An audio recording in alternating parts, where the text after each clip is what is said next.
दोस्तों बचपन में ना हम लोग एक कहानी सुना करते थे, बिल्ली और बंदर वाली। आपको याद होगा कि दो बिल्लियों की लड़ाई में जो उनकी रोटी होती थी वो बंदर छीन करके ले जाता था। आपका जो मैट्रिमोनियल विवाद है ये इसी तरह का है कुछ। आप दोनों एक दूसरे का बुरा करने के लिए आपस में लड़ रहे होते हैं और फायदा किसको मिलता है?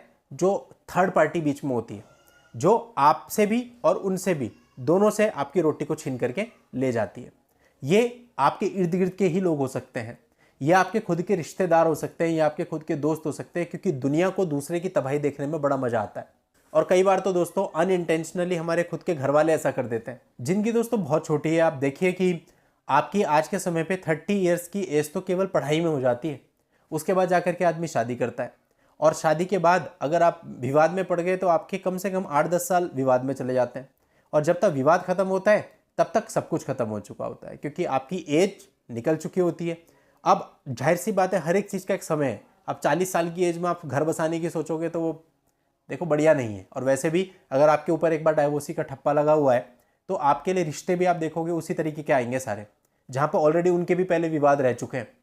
आपको क्या पता क्या विवाद है, और आगे जाकर के आपकी लाइफ अच्छी चले ना चले, अगर मान लो बाय मिस्टेक भी ऐसा हो गया कि आगे जाके फिर कोई प्रॉब्लम क्रिएट हो गई, तो सोचो जीवन में क्या बचेगा। तो हम तो रोते ही रह जाएंगे। तो इसलिए देखिए, जो लाइफ है बहुत छोटी सी है, और इस छोटी सी लाइफ को एंजॉय करना सीखिए। ये लाइफ हमको प्यार के लिए मिली है। अब प्यार क्या है? प्यार वो आज के समय वाला नहीं जो लोग कर रहे हैं। एक महीने वो प्यार करते हैं, दूसरे महीने ब्रेकअप कर लेते हैं, तीसरे महीने पैचअप कर लेते हैं, चौथे महीने किसी और के साथ। ये प्यार नहीं। प्यार का मतलब हर एक के लिए प्यार, यानी कि अगर आप पढ़ाई कर रहे हो तो आपका आपकी पढ़ाई के लिए प्यार, जब आपकी शादी हो गई तो आपका अपने पार्टनर के लिए प्यार, और सिर्फ पार्टनर के लिए नहीं, पार्टनर से एसोसिएट जितने भी लोग हैं उन सब के लिए प्यार। प्यार बांटोगे तो वापसी में प्यार ही मिलेगा, और नफरतें बांटोगे तो घर ही खराब होगा। कुछ नहीं, सब कुछ हमारी सोच पर डिपेंड करता है दोस्तों।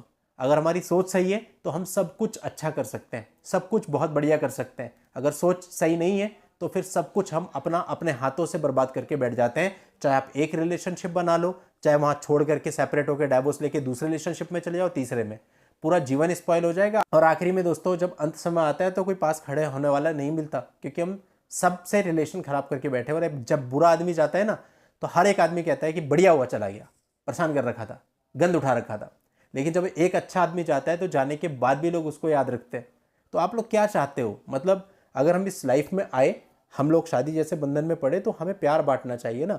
हस्बैंड है, हस्बैंड के घर पे माँ बाप होते हैं, वो आप ही के माँ बाप हैं, आप उनकी सेवा करो। और जो हस्बैंड है उसके साथ भी सेम है कि अगर लड़की के माँ बाप को कोई प्रॉब्लम है तो उन्हें अपना माँ बाप समझते हुए उनको सपोर्ट करे। यही तो जीवन है। और सिर्फ ये तो चलो रिलेशनशिप हो गया। मैं कहता हूँ कि अगर रिलेशनशिप से बाहर भी आप किसी को नहीं भी जानते और आप उसकी हेल्प कर सकते हो तो उसकी हेल्प करो ना, कैसे भी।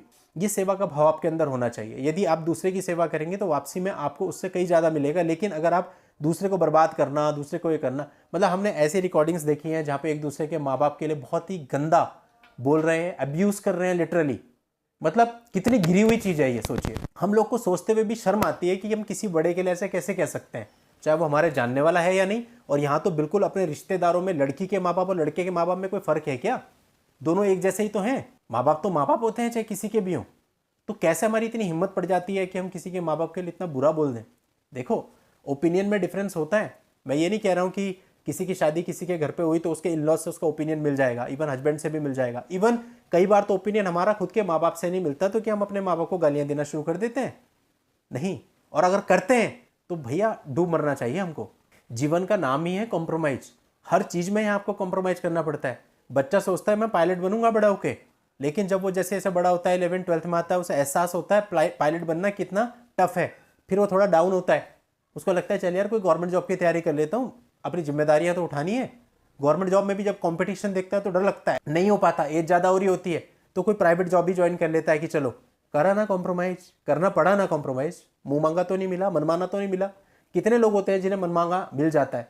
बहुत ही कम लोग होते हैं। नौकरी में कॉम्प्रोमाइज करना पड़ता है, शादी में कॉम्प्रोमाइज करना पड़ता है। तो आपको क्या लगता है कि शादी के बाद सारी चीजें बहुत ही स्मूथली चलेंगी और आपको कोई कॉम्प्रोमाइज नहीं करना पड़ेगा? आप जैसे इन लॉज चाहते थे आपको वैसे इन लॉज मिलेंगे, जैसा हस्बैंड या जैसी वाइफ चाहते थे बिल्कुल वैसी मिलेगी? ऐसा कभी भी नहीं होने वाला है। हमेशा आपको एडजस्ट करना पड़ेगा, कॉम्प्रोमाइज करना पड़ेगा। कई तो इतने स्टूपिड मामले मेरे पास आए हैं कि मैं अपनी वाइफ से तलाक लेना चाहता हूं क्योंकि वो गुड लुकिंग नहीं है। मैं अपने हस्बैंड से तलाक लेना चाहती हूँ क्योंकि वो फैटी है।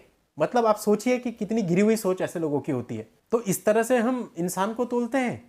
आप किसी एक ऐसे व्यक्ति को पकड़ लो जो बहुत खूबसूरत हो और उससे शादी कर लो, और वो 2 दिन बाद आपकी ऐसी तैसी फेर दे, तो क्या करोगे ऐसी खूबसूरती का? और है हमारे पास हजारों मामले ऐसे हैं खूबसूरत चेहरों के।